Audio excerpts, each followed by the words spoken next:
TG Plus News edizione di Treviso, buongiorno. In apertura del nostro notiziario la cronaca. Nel pomeriggio di ieri i carabinieri del nucleo operativo radiomobile della compagnia di Castelfranco Veneto hanno tratto in arresto in flagranza di reato un 53enne residente in città, già noto alle forze dell'ordine. L'uomo, nell'area parcheggio del centro commerciale Shopping Day, ha avvicinato un 69enne pensionato di San Martino di Lupari, intento a fare manovra con la propria autovettura.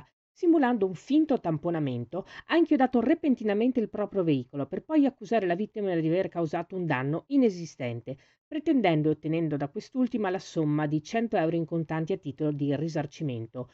Il tentativo di truffa è stato interrotto grazie del tempestivo intervento dei militari, già impegnati in uno specifico servizio di contrasto ai reati predatori. L'uomo è stato immediatamente bloccato e arrestato in flagranza.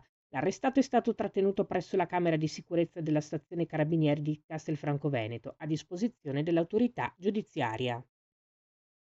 Ancora cronaca.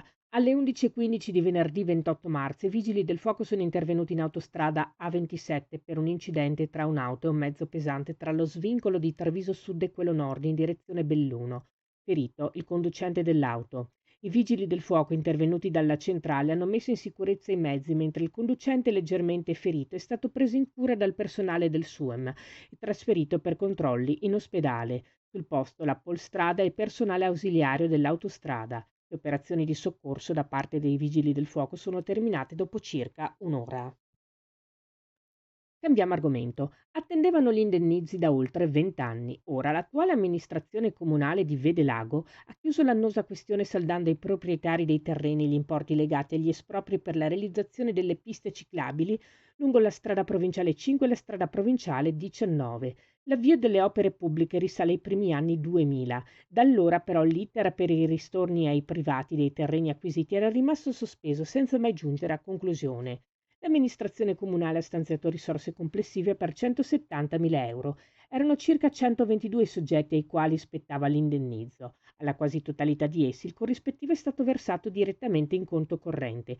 In pochi casi invece non è stato possibile raggiungere l'interessato e le somme dovute, come previsto dalle normative, sono state messe a disposizione presso la Cassa Depositi e Prestiti. L'amministrazione vedelaghese, si legge in una nota, prosegue nell'impegno di accertare e risolvere eventuali altre situazioni pendenti.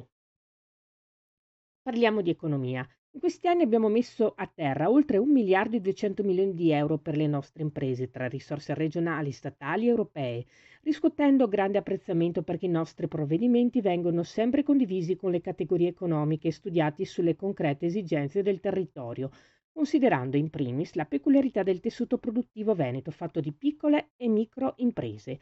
Così l'assessore regionale allo sviluppo economico Roberto Marcato è intervenuto all'evento dal titolo Dal mondo ai territori, le piccole e medie imprese nell'incertezza del quadro geopolitico mondiale, organizzato da CNA Veneto, Lombardia e Emilia Romagna a Venezia.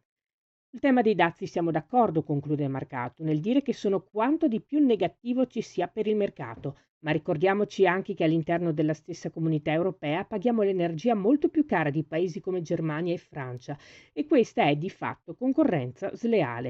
Un mercato comune, continua Marcato, dovrebbe avere un'omogeneità che non è mai stata costruita. C'è solo l'unione monetaria, ma mancano politiche economiche e sociali comunitarie. Questa fragilità emerge con forza quando i colossi mondiali prendono decisioni. Si chiude qui il nostro notiziario. Grazie per essere stati con noi. Arrivederci.